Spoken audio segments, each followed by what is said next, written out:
하나님 말씀 함께 보겠습니다. 열왕기상 5장 10절에서 18절까지의 말씀입니다.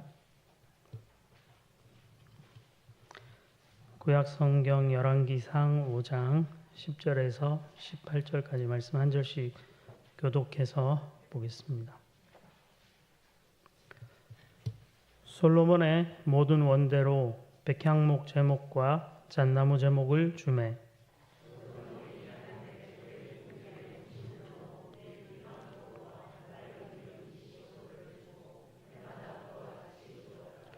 여호와께서 그의 말씀대로 솔로몬에게 지혜를 주신 고로 히람과 솔로몬이 친목하여 두 사람이 함께 약조를 맺었더라.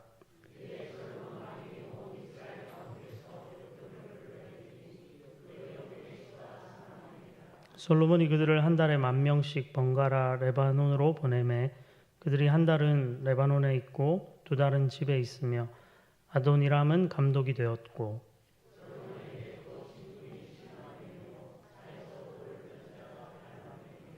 이외에 그 사역을 감독하는 관리가 3,300명이라 그들이 일하는 백성을 거느렸더라.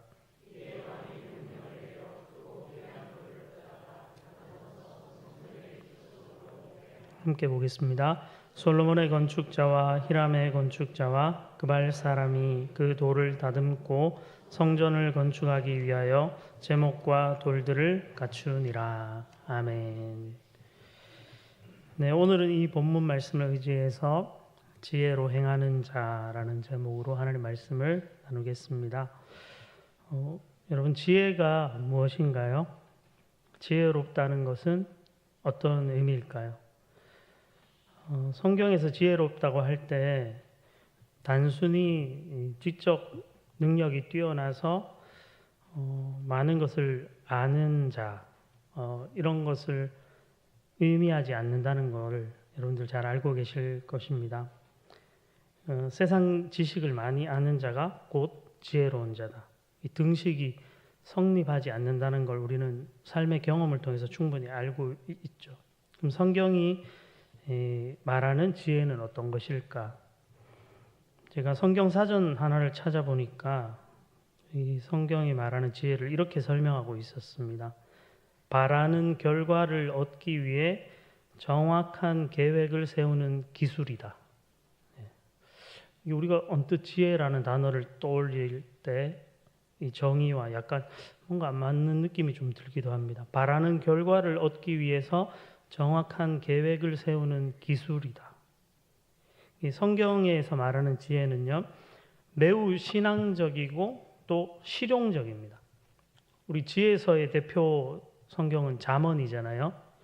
이 잠언을 읽어보면은 지혜로 살아간다는 것이 무엇인지를 계속해서 이제 나열하고 있는데 신학자들이 그 잠언의 그 말씀들, 그 지혜의 말씀들을 일컬어서 일상생활 잠언 이렇게 불러요. 정의를 내릴 때. 일상생활, 평상시 우리 하루하루의 삶을 살아갈 때 행해야 할 그 지혜들을 잠언이 가르쳐주고 있다. 이 지혜는 실제적인 삶과 이렇게 연결되어 있다는 것입니다. 그래서 성경 사전에서도 바라는 결과를 얻기 위해서 정확한 계획을 세우는 기술이다. 이렇게 지혜를 정의하고 있는 거예요. 이것에 대해서 이제 솔로몬이 잘 보여주고 있습니다. 지혜가 무엇인지. 솔로몬은 지혜의 왕이니까 지혜롭게 바라는 결과를 얻기 위해서. 지금 솔로몬이 오늘 본문에서 바라는 결과는 무엇이죠? 성전을 건축하는 거잖아요.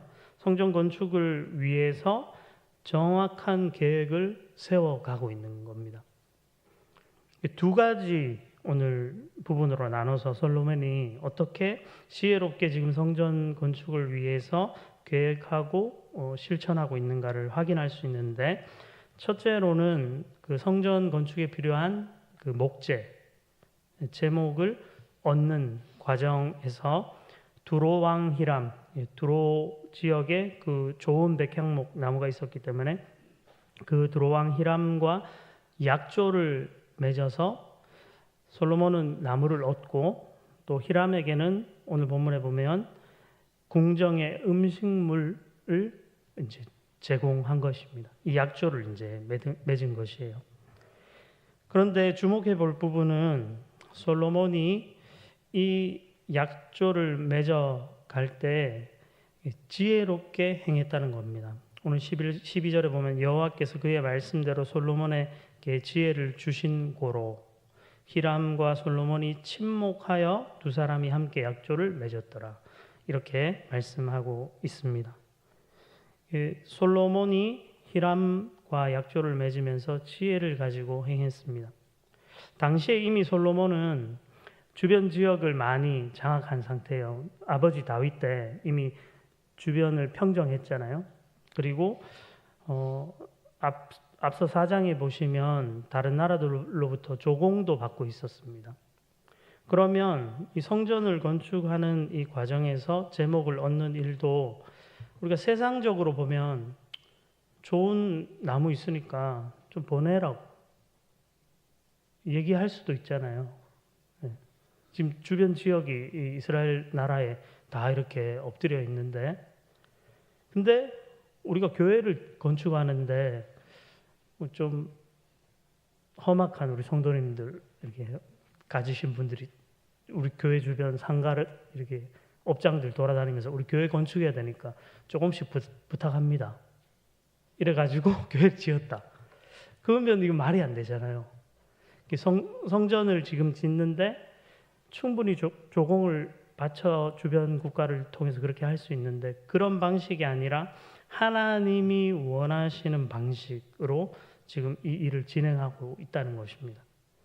지혜라는 것은 하나님의 뜻을 이루어가는 과정 속에서 그 방법도 하나님의 뜻에 합당하게 이루어가는 것이죠.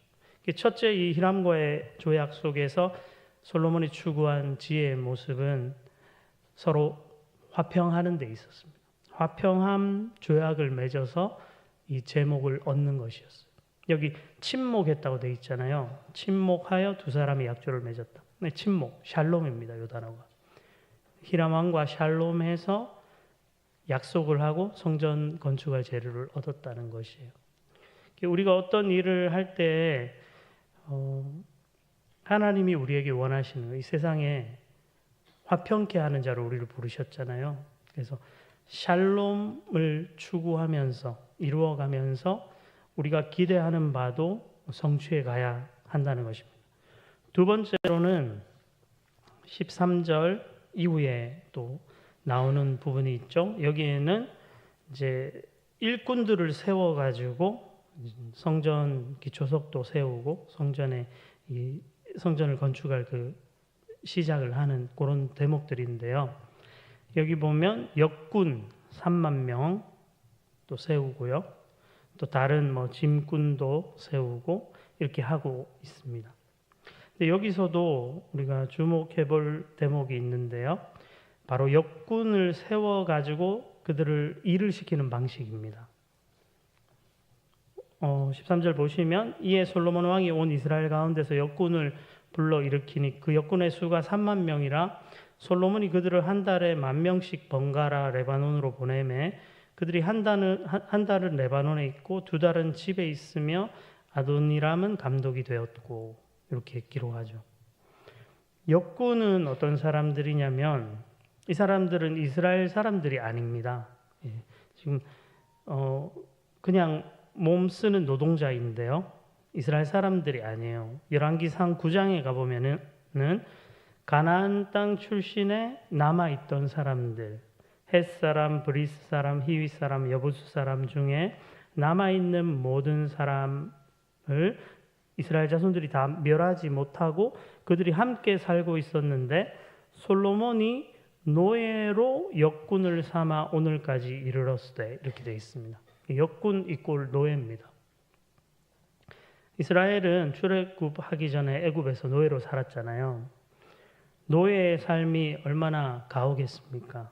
출애굽기 읽어보면 국고성과 람세스 이런 것을 만들면서 이스라엘 백성들이 노역을 쉬지 못하게 하고 그날 할당된 벽돌을 채우지 못하면 어떻게 했죠? 때렸죠. 폭력도 행사했습니다. 이러한 방식으로 당시의 사람들이 다 그렇게 행했습니다. 그런데 하나님께서 부르신 이 이스라엘 민족, 또 솔로몬 왕은 노예로 삼은 역군들을 다룰 때도, 이들에게 일을 시킬 때도 인간적인 지금 면모를 보이고 있죠. 3만 명 해서 3교대 근무시키는데 한 달만 근무하고 2달은 집에서 쉬게 했어요. 이런 직업이 있으면 저는 당장 가겠습니다. 한 달 사역하고 2달 안 쉬고 계속 그렇게 돌아간다. 할렐루야 하면서 너무 막 좋을 것 같아요. 하나님의 노예여도 얼마나 행복합니까? 지금 솔로몬이 이런 일을 하고 있는 거예요. 솔로몬이 성전을 건축하는데 이 건축에 동원된 사람들이 힘들지 않기를 바랬던 것 같아요. 불평하고 원망하는 그런 게 없기를 원했던 것 같아요. 하나님의 집을 지금 짓는데 막 가혹하게 이 사람들을 다루고 이방인들이지만 함부로 막 대하는 이런 걸 원치 않는다고 생각했던 것 같고 하나님이 그걸 원하신다고 생각한 것 같아요. 지금 솔로몬이 그래서 이 지혜롭게 성전을 건축하면서 보여주는 이 두 번째 모습은 자비와 은혜를 지금 베풀고 있는 것이죠. 이것이 지혜로 행하는 것이 어떠한 것인지 오늘 본문을 통해서 솔로몬의 그 모습을 통해서 우리가 깨달을 수 있는 것입니다. 그러면 우리의 삶에 이것을 어떻게 적용할 수 있을까요? 여러분들도 여기 함께 모여서 하나님의 교회를 이렇게 세워가는 분들이시잖아요. 교회 사역, 특별히 가을 되면 지금 사역이 많잖아요. 바자회도 당장 이번 주 토요일에 하고 새생명 축제도 하고 또 추수감사절 되면 기간별 찬양 축제도 하고 많이 있잖아요. 이런 걸 할 때 하나님이 주신 지혜 그 마음으로 행하시고 하나님이 원하시는 것을 우리가 바라보면서 하시고 하나님 원하시는 건 선하고 좋은 거잖아요. 그것들 바라보며 가실 때 그걸 이루는 방법도 선하고 좋아야겠죠. 솔로몬의 모습에서 우리가 배운다면 화평을 추구하면서 샬롬을 추구하면서 교회 일 하는데 막 자꾸 싸우고 그러면 안 된다는 거죠.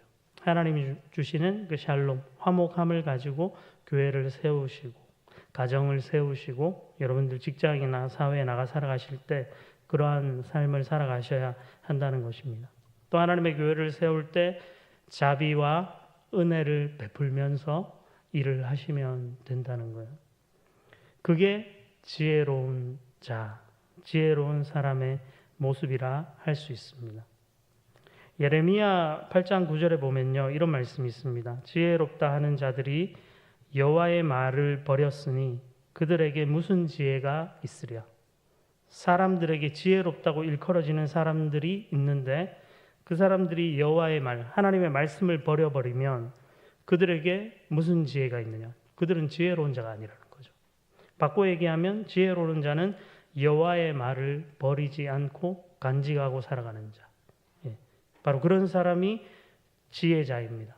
여기 우리 모이신 우리 아멘교회 모든 성도님들이 이 아멘교회를 세워가실 때에도 또 여러분의 가정을 세울 때에도 또 사업장과 또 직장 일터에서 여러분의 삶을 살아가실 때도 하나님의 지혜를 가지고 이 세상 속에서 화목함을 추구하고 또 자비를 베풀고 은혜를 나누면서 복된 그런 삶을 살아가시기를 주님의 이름으로 축복합니다. 기도하겠습니다. 사랑과 은혜가 많으신 하나님, 하나님 앞에서 지혜로 행하며 지혜로 살아간다는 것이 어떠한 것인지 오늘 솔로몬의 모습을 통해서 우리가 배웁니다. 화목함을 추구하고 또 연약한 자들에게 자비와 은혜를 베풀면서 성전을 건축해 갔던 솔로몬처럼 여기 모인 우리 아멘교회 모든 성도님들이 이 복된 교회를 세워갈 때 서로 샬롬을 추구하고 서로에게 자비와 은혜를 베풀면서 이 복된 공동체를 세워가게 해 주시고 각자의 삶의 자리에서도 그런 믿음으로 그런 지혜로 살아갈 수 있도록 주님 우리에게 은혜를 베풀어 주시옵소서. 감사드리며 예수님 이름으로 기도드립니다.